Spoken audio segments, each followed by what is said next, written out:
Mais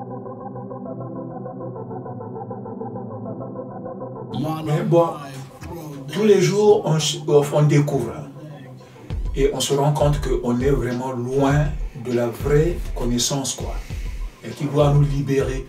L'Égypte n'est qu'une puissance d'une civilisation qui est partie depuis la Mésopotamie. L'Égypte était une civilisation? Non, non. La première civilisation, c'est la civilisation Congo. Je ai dit non, mon grand.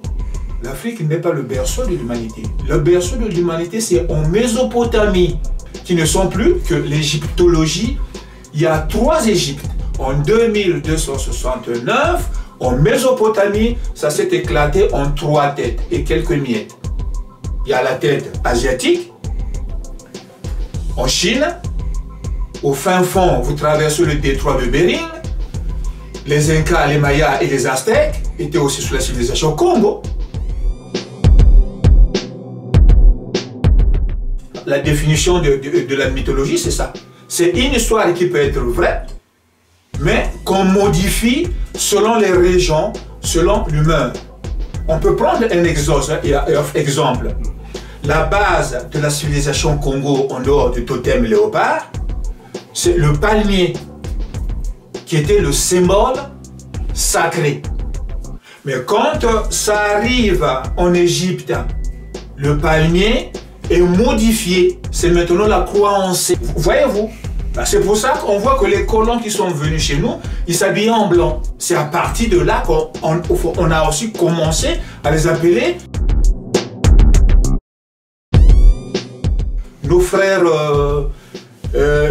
fanatiques qui disent nous sommes des Kamites. Mais en fait, c'est pas Kamite, c'est Ngami.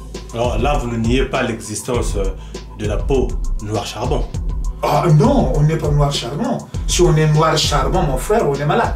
Mais c'est comme Aimé Césaire qui a dit le malheur de l'Afrique, c'est d'avoir rencontré la France. Nous tous, on applaudit. Mais quand on fait bien attention aux mots, mais l'Afrique même, telle que nous la connaissons aujourd'hui, a commencé à rencontrer ces malheurs avant que la France ne soit née. Mais nos ancêtres étaient, c'est pas que par rapport à la peau, mais ils étaient considérés comme des blancs par leur accoutrement, leur attitude. Ils se lavaient 3 fois dans le frère.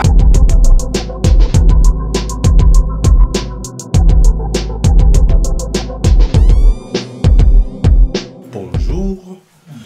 Est-ce que vous pouvez, s'il vous plaît, vous présenter à nos auditeurs pour qu'ils sachent qui est-ce qu'ils vont écouter? Bonjour Soleil Bobisso. C'est pas la première fois qu'on se retrouve. Tout à fait, bonjour. Encore, je suis Batota Guillaume, l'auteur du livre Mon tout qu'il aurait pu être, comme je l'ai toujours dit. Et cette fois-ci, plus que je vais dans les découvertes, je me sens encore fier de décliner l'identité que je retrouve encore. Comme on dit, moi Namusundi, Mushi Kuimba, Tata Mushindamba, voyez-vous, une identité large qui permettait de reconnaître que tu es un enfant du pays. Aujourd'hui, lorsqu'on observe un peu notre monde, notre communauté, des communautés de manière générale dans le monde, on se rend compte que particulièrement chez nous, il y a ces problèmes d'identité. Problème d'identité et qui est dû à beaucoup de facteurs, notamment des facteurs historiques, savoir la connaissance de soi. Et à ce propos, par rapport à vos recherches, vous avez des précisions complémentaires, je dirais, à donner. Tout à fait. Aux écouteurs. Oui, oui. Mais bon, tous les jours, on découvre. Et on se rend compte qu'on est vraiment loin de la vraie connaissance, quoi. Et qui doit nous libérer. Par exemple, bon, aujourd'hui, en fait, nous sommes des Sundis, une partie de ceux qui ont fait le royaume Congo. Brièvement, parce que bon, ça, on viendra plus tard. Les Basundis sont les derniers peuples, normalement. Aujourd'hui, on parle des Lari. Normalement, c'est d'abord les Sundis qui étaient une des 3 peuples qui ont fait le royaume au Congo. Il y a eu les Basundi, il y a eu les Bayombe, il y a eu les Bayaka. Bon, ils sont passés aujourd'hui, mais qui le sait? Bon, ça, bref.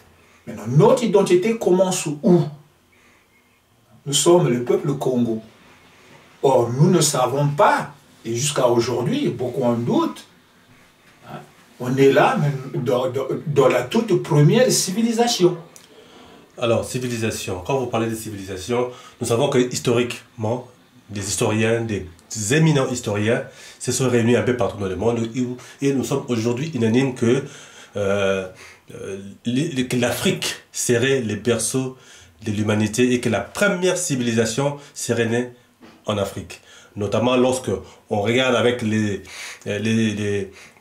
éclairages de certains savants africains, aussi bien mondial, que l'Égypte serait le point névralgique en fait de cette civilisation. Enfin, qu'en est-il réellement chez vous? Tout à fait faux. Tout à fait faux. Ce qui est devenu Afrique aujourd'hui, on dit sa tête civilisatrice est l'Égypte. Non, l'Égypte n'est qu'une puissance d'une civilisation qui est partie depuis la Mésopotamie. Depuis la Mésopotamie. Alors, voilà. Parlez-nous un peu de la civilisation selon vos connaissances. C'est quoi depuis que le monde est monde? Oui. Qu'est-ce que c'est la civilisation? La civilisation, c'est une tradition qui s'est étendue sur la terre entière. Ce qu'on appelle culture. Mais en fait, c'est une tradition. Parce que quand on a mis en place cette tradition, la culture était une langue qu'on appelle l'araméen, que tout le monde parlait. C'était pas le Kikongo? Non, non, non, c'est pas le Kikongo. Le Kikongo vient du Congo, hein, donc une tradition qui est devenue une civilisation. Et c'est la toute première civilisation. Voilà. Alors, depuis que le monde est monde, oui, nous avons connu combien de civilisations? En réalité, il y en a que 3. Jusqu'à aujourd'hui, il n'y en a que 3. Donc, on nous égare quand on nous dit la France est une civilisation. Oui, nous les Français, nous vous avons apporté la civilisation. L'Égypte était une civilisation. Non, non. La première civilisation, c'est la civilisation Congo. Alors la deuxième civilisation, c'est la civilisation grecque, hellénique. Et la troisième, c'est celle dans laquelle nous sommes, la civilisation romaine, qui est jupitérienne. Alors, nous allons commencer par la civilisation Congo, selon vous. Voilà. Est-ce que vous pouvez nous en dire un peu plus, essayer de nous le situer géographiquement par rapport à Bien, géographiquement, j'ai eu à échanger avec un écrivain éminent, je ne savais même pas qu'il avait écrit, c'est un grand qui fut un enseignant respecté du milieu africain. Bon, je ne sais pas s'il avait eu écho de mon livre. Non, il va me dire, quand vous écrivez, essayez de voir les plus anciens qui ont déjà écrit pour qu'ils puissent vous cadrer. J'ai dit oui, j'ai tenté. Mais ça n'a pas été. Et puisque mon livre a pris plus de 10 ans, j'étais obligé de l'éditer. Il a sorti ses livres à lui. Il commence par lire, voilà, l'Afrique, mon bel Afrique, le berceau de l'humanité. Je lui ai dit non, mon grand. L'Afrique n'est pas le berceau de l'humanité. Le berceau de l'humanité, c'est en Mésopotamie. Lui me dit non, même les Antadiop l'ont dit. Je lui ai dit non, mon grand. Non, non, non. Est-ce que tu penses que la Torah, je lui ai posé la question. Lui, il est de confession musulmane. Je lui ai posé une question. Grand, est-ce que tu penses que la Torah est un livre historique et authentifié? Lui m'a dit oui, la Torah est un livre authentique qui raconte l'histoire. Je lui ai dit, mais dans cette Torah-là, il est écrit La civilisation commence en Mésopotamie. Le berceau de l'humanité, c'est en Mésopotamie. La discussion s'est arrêtée là. Vous voyez? Donc ça, c'est un détail. Quand on va prendre quelqu'un que j'apprécie beaucoup aujourd'hui, que j'écoute aussi, Otomo Tunde. Il a dit, bon, il a détaillé l'histoire de l'égyptologie en disant que toutes ces connaissances ont fait des civilisations. Ça, c'est à la fin qu'il le dit. Je lui ai posé la question. Mais quand vous dites, c'est vrai que toutes ces connaissances égyptiennes ont fait des civilisations, mais quelle est la première civilisation? Il n'a pas pu répondre. Il y a eu une pause. Un certain chroniqueur ou journaliste, Lelo Miango, qui porte aussi le nom Ngo. On a échangé un peu, il m'a dit, mais j'ai du mal à croire que toutes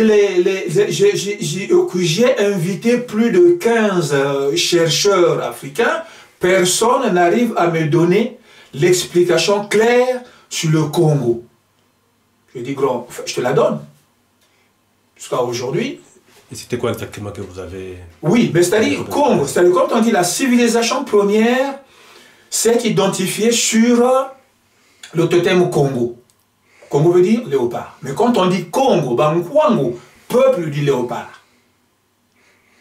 Ça, c'est la première civilisation qui est partie depuis la Mésopotamie. Et la dernière tâche, c'est ce que nous sommes en train de vivre aujourd'hui dans le Congo, qui s'écrit maintenant avec C. Là, est-ce que vous êtes conscient que là, vous apportez un peu une contradiction par rapport à cette connaissance qui voudrait que tout serait parti du bassin du Congo, et qui s'est répandu un peu partout, plutôt que de la Mésopotamie? Je suis prêt à discuter aujourd'hui, d'échanger ou de mettre à l'épreuve ce que je dis devant tous les connaisseurs de l'égyptologie. Et même eux, quand ils expliquent l'égyptologie, est-ce qu'ils expliquent bien aux Congolais ou aux Égyptiens qui ne sont plus que l'égyptologie? Il y a 3 Égyptes. Donc, le nôtre, c'est lequel? Il y a 3 Égyptes. L'Égypte antique, qui n'est pas ceux des Éthiopiens. La deuxième Égypte, envahie par les Éthiopiens, devenue Égypte-Congo. Mais la première était dans la tradition Congo. Parce qu'ils voulaient se détacher de la civilisation Congo, mais malgré tout, ne sachant pas d'où ils venaient, ils ont entraîné avec eux la tradition Congo.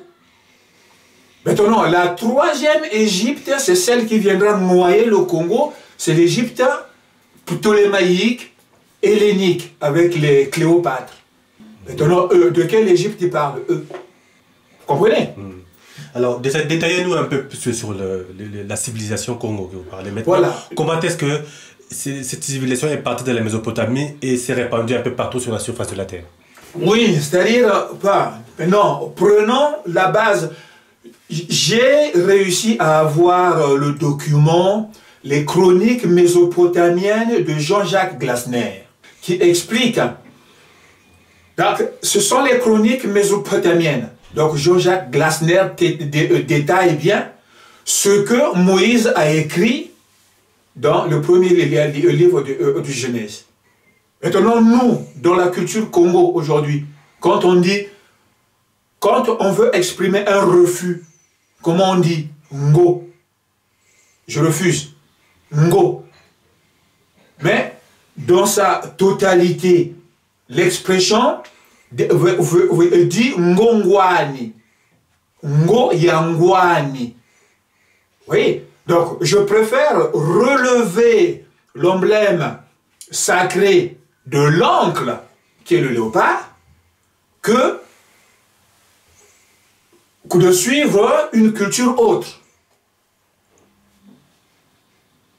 Vous comprenez? Voilà. Donc ça, c'est la base de la civilisation Congo-Bangwango, peuple léopard. Et ça s'est étendu, ça s'est explosé en 2269, en Mésopotamie, ça s'est éclaté en 3 têtes et quelques miettes. Il y a la tête asiatique, en Chine, au fin fond, vous traversez le détroit de Bering, les Incas, les Mayas et les Aztèques étaient aussi sous la civilisation Congo. Oui. Comment on reconnaît qu'ils étaient sous la civilisation Congo? Mais les détails le montrent. Beaucoup ont étudié la civilisation Inca, Maya. Ils disent, mais on retrouve les similitudes avec l'Afrique. Les Mayas, les Aztèques, tout ça. Oui. C'était la civilisation Congo.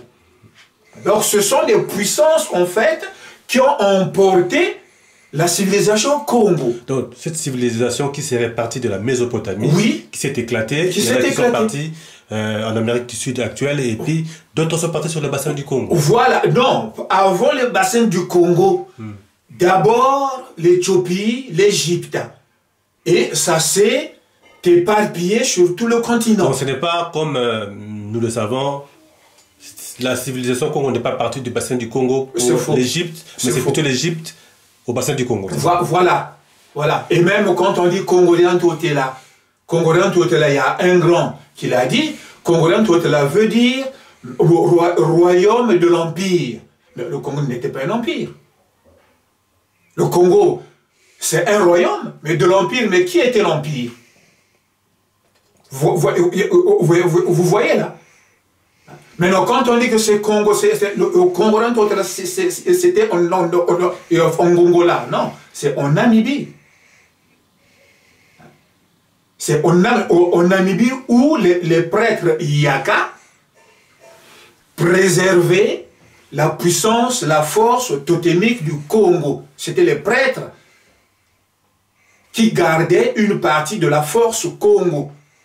Donc il fallait qu'ils remontent dans le Congo central en traversant l'Angola pour faire un royaume, mais sous l'ordre de l'Éthiopie, du Soudan. Mais alors, qu'est-ce qui s'est passé? Qu'est-ce qui s'est passé dans ces royaumes qui semblaient être puissants, qui s'est éclaté de la Mésopotamie à partout sur la surface de la Terre pour que la deuxième civilisation soit la civilisation grecque? Comment est-ce que vous expliquez ça? Qu'est-ce qui s'est passé pour arriver à passer du Congo à la civilisation grecque? Voilà, mais là, c'est là où il faut maintenant considérer les historiens, les chercheurs, eux-mêmes, ils disent que la puissance égyptienne est tombée en 1500. Pour dire que les pyramides ont cessé d'être construites en 1500. Mais l'histoire de Moïse dit que l'Égypte est tombée en 1513, avec l'histoire de Moïse. La fameuse version historique, les 10 commandements. Hein? Ne rentrons pas dans le cadre religieux. Suivons l'histoire. Puisque la tête s'est écroulée, de la tête, de la civilisation, on se retrouve sur les empires. De l'empire, on se retrouve sur les royaumes. Aujourd'hui, on est sur les républiques. Mais après république, ça sera quoi? Ça, c'est une bonne question, mais comment est-ce qu'on est passé du Congo au grec? Ben, quand est-ce qu'on est passé du Congo aux règles? Ben, c'est-à-dire, c'est ce qu'on appelle une force qui perdure. Vous voyez? On était en haut et on est en train, il y a une décadence. Et lorsque la civilisation grecque s'est installée et est arrivée à son apogée, qu'est-ce qui est devenu maintenant l'Égypte, toute la civilisation Congo, aussi bien les Incas, les Aztèques, l'Égypte, le bassin du Congo et tout ça? Eux aussi tombent. Eux aussi tombent. Mais aujourd'hui aussi, ils sont en train de tomber. Parce qu'après les Grecs, ce sont les Romains. Hein? L'arnaque qu'il faut prendre là, j'ai le document chez moi, Civilisation et vie, où on parle de l'Égypte. Hein? Mais l'Égypte est tombée. Quand la Grèce monte. Maintenant, Alexandre le Grand cherche un oracle. Vous comprenez? Mais c'est l'arnaque qu'on a fait notre Tata Mobutu, quoi. Hein? C'est pas un Congo, c'est pas un Congolais. Hein? Sous l'imposture, il va être président du Zaïre. Vous comprenez? Et lui, pour justifier, pour authentifier qu'il est vraiment enfant du Congo, il va porter le chapeau, léopard. Le thème du léopard. Voilà, et la carte. Mais justement, lorsque vous parlez du Congolais, là, est-ce que c'est les Congolais du roi Léopold II qui a créé la République du Congo belge ou du Congo en tant que puissance civilisationnelle, comme vous l'avez décrit, Congo qui s'est réparti des Mésopotamies et partout dans le monde? Non, les Léopold et les Belges sont venus détruire une structure de base de toutes les civilisations. Vous comprenez? Parce que le Congo, que les Belges s'écrit maintenant avec C, ce n'est plus avec K. Pourquoi? Mais c'est quoi la nuance entre les différences? Le K, c'est K, hein? Le C, c'est C. Hein? Maintenant, il y a nos grands qui disent, oui, mais nos ancêtres ne connaissaient pas l'écriture. Mais non, enfin, attention. L'origine de l'écriture n'est pas l'invention de la Grèce ni de Rome. L'écriture vient sur les signes sacrés. Hein? Avant, c'était les signes sacrés qui étaient interprétés par les prêtres, qu'on appelle les hiéroglyphes. Ça, c'est en Égypte. Mais en Mésopotamie, ça s'appelait les pictogrammes. Voilà. Donc, l'écriture a été améliorée à partir des hiéroglyphes et des pictogrammes. Comment aussi vous expliquez le passage de la civilisation seconde, qui est le grec, oui, à la civilisation romaine? Ben, il fallait que les Grecs aussi dominent. Pourquoi eux, ils ont dominé, et nous aussi, on ne ferait pas comme eux? Les Grecs aussi mentent. Vous voyez? Maintenant, quand la Grèce veut récupérer cette base civilisatrice mère antique, il va aussi user de mensonges. Voilà, je cherche un oracle. Donc, il va en Éthiopie, et là, il va aller sur un temple où on adorait la divinité Siwa. Eux, ils disent Siwa, mais nous, on dit Siou. Siou, c'est quoi? C'est la saison sèche. Vous comprenez? Nous, on dit Siou. Maintenant, là, il va aller poser la question s'il est vraiment le fils du dieu Amon. Ben, si eux, ils sont blancs, comment un noir, à l'époque, là, va être le père d'un blanc? S'il n'y a pas eu accouplement avec encore un dieu, c'est une mythologie. Et lui, il vient pour confirmer que oui, l'oracle m'a répondu que mon père est Amon. Mais plus tard, qu'est-ce qu'il fait? Il change le nom Amon en Zeus. Voyez-vous? Ça, c'est les Romains qui... Non, ça, ce sont les Grecs. Les Grecs. Oui. Et quand les Grecs reprendront le flambeau civilisatrice, ils changent Zeus en Jupiter. Oui. Donc, on peut dire que nous sommes tous des Congos. Ça me semble un peu invraisemblable que de parler aujourd'hui de la civilisation romaine comme de la civilisation Congo. Je ne sais pas comment est-ce que vous arrivez à faire le lien. Tout simplement parce que peut-être au départ, c'est les royaumes Congo qui fut la base sur laquelle... C'est la civilisation Congo qui a tout mis en place. Vous voyez, le monde des dominants commence par la civilisation Congo. Et les Grecs n'ont fait que reprendre cette structure-là qu'ils ont améliorée. Et les Grecs aussi ont amélioré sur la base des Grecs et de l'Ancien. Il ne faut pas oublier que les Romains, pour améliorer leur connaissance occulte, ils allaient chercher des prêtres égyptiens, mais éthiopiens, vous voyez, pour améliorer leur connaissance occulte. C'est quand même bizarre qu'on dise gréco-romaine, mais on ne dit jamais Congo-grec. Parce qu'il n'y a peut-être pas de base scientifique pour que les gens disent... Il n'y a pas de base scientifique, mais quand vous prenez ce que je vous ai démontré, que Alexandre le Grand va sur le temple de Siwa chercher un oracle. Il veut savoir si le dieu Amon est son père. Combien de fois on n'a jamais vu un dieu invisible voir un enfant.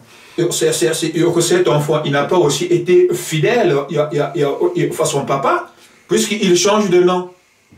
Le nom du père, au lieu de garder l'ancien nom. Vous avez parlé de 3 civilisations que le monde a connues, notamment la civilisation première qui est la civilisation Congo, oui. Qui est suivie des Grecs, puis les Romains, dans laquelle nous sommes encore aujourd'hui. Voilà. Alors, dans tout ça, qu'est-ce qui, selon vous, relève du mythe, aussi bien sur le propos que vous tenez et que aussi d'autres ont tenu sur le même sujet?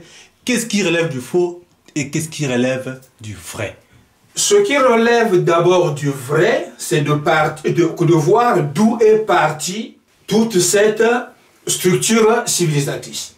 Ce qui relève du mythe, c'est que on a fait de cette histoire, c'est-à-dire on a pris des versions qui changent selon l'humeur, parce que la définition de la mythologie, c'est ça. C'est une histoire qui peut être vraie, mais qu'on modifie selon les régions, selon l'humeur. On peut prendre un exemple. La base de la civilisation Congo, en dehors du totem léopard, c'est le palmier, qui était le symbole sacré. Mais quand ça arrive en Égypte, le palmier est modifié. C'est maintenant la croix en C. Voyez-vous? Là, la fameuse croix. Voilà, la fameuse croix en C. Maintenant, vous allez prendre Isis chez les Grecs. Isis devient une femme blanche. Le Tchoko a été fort là. Bah, il a utilisé l'hydroquinone, enfin les produits. Oui. Hein? Il faudrait bien que nos sœurs complexées par la peau blanche demandent au moins la recette, quoi. La formule, oui. Passer de noir à... oui, mais blanche très bien réussie. Hein? Bon, ça c'est quoi? Mythologie ou réalité? Maintenant, nous aujourd'hui, quand on explique dans le Congo, il y a plusieurs versions, difficiles même de dire que Congo veut dire léopard, et pourtant le Ngo vient du léopard. Le Ngo veut dire léopard. Et puis, quand on prend le blanc aujourd'hui, mais nos ancêtres étaient, c'est pas que par rapport à la peau, mais ils étaient considérés comme des blancs par leur accoutrement, leur attitude. Ils se lavaient 3 fois dans l'Euphrate et le Tigre en Mésopotamie. Ils se lavaient 3 fois dans le Gange en Asie. Ils se lavaient 3 fois dans le Nil. Parce que allez-y. Voilà, donc ils portaient du blanc. C'est ça qui faisait d'eux des blancs, peuple pur, saint. Mais aujourd'hui, l'appellation blanc pour désigner un type de peau caucasien n'est pas un peu idéologique, parce que lorsqu'on regarde dans les langues anciennes, ils n'ont pas appelé, lorsqu'ils étaient en contact avec cette civilisation-là, les blancs.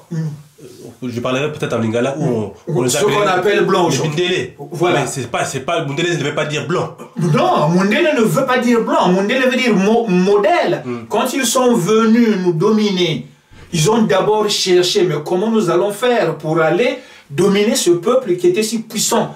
Mais faisons comme leurs ancêtres faisaient, récupérons le pouvoir que leurs ancêtres ont mis en place. Voyez-vous?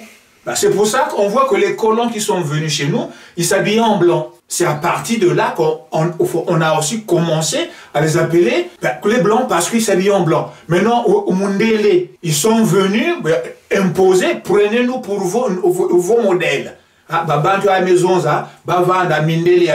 Modèle. Donc, mauvaise prononciation du mot devenu Mundele. En fait, ce modèle. Parfait. Alors, poursuivons, qu'est-ce qui relève du mythe, du faux et du vrai? Mais ce qui est du faux, c'est-à-dire que en démontrant, s'il y a un occidentaux qui avait réussi de se laver 3 fois le jour, dans une région il fait froid, est-ce que même en été, l'eau qui coulait froide, hein? Si celui-là, il avait réussi de se laver 3 fois, matin, midi, soir, et s'habiller en tissu blanc, je pense qu'on allait lui construire un gros monument pour dire, voilà le premier blanc. Comme eux, ils aiment aussi poser des monuments. Mais il n'y en a jamais eu. Hein? Mais nous sommes les premiers blancs. Maintenant, ceux qui disent que oui, que les blancs, à l'origine, on était tous noirs, c'est faux. Hein? Le peuple couche n'a jamais été noir. Quand on dit noir, l'expression noire apparaît seulement vers le 19e siècle. Parce que beaucoup s'appuient sur les déclarations ou les écrits d'Hérodote qui, lorsqu'il est passé en Égypte, apparemment, il aurait écrit que la population égyptienne était noir charbon. Hérodote, est-ce qu'il a dit chercher dans les écrits d'Hérodote? Non, ça n'existe pas. Ça, c'est l'invention des Blancs qui veulent nous abrutir pour mieux nous dominer. C'est tout. Nos ancêtres étaient les premiers Blancs. Et même quand vous prenez le nom Niger, Nigeria, hein, c'est peuple au teint foncé. Niger, Nigeria, c'est en grec. Alors, s'ils n'étaient pas noirs, ils étaient quoi? Mais Éthiopie veut dire ceux qui ont la peau de la couleur de la terre brûlée. Maintenant, quand on retourne à la base, on dit le peuple Nkami. Dans la Bible, on dit Cham. Nos frères fanatiques qui disent nous sommes des Kamites. Mais en fait, ce n'est pas Kamite. C'est Nkami. On retrouve cette explication exactement comme les Grecs qui nous ont appelés les Éthiopiens. Éthiopie. Peuple qui a la peau qui ressemble à la terre brûlée. Nkami, c'était aussi... Ils ont aussi, ce sont des fourmis rouges chasseurs qui chassent la nuit avec des grosses mandibules. Il y en a chez nous. Mais quelle est la couleur de la peau de ces fourmis-là? C'est la même définition qu'on retrouve en grec éthiopien. Alors là, vous ne niez pas l'existence de la peau noir charbon. Ah non, on n'est pas noir charbon. Si on est noir charbon, mon frère, on est malade. Malade? Ah oui.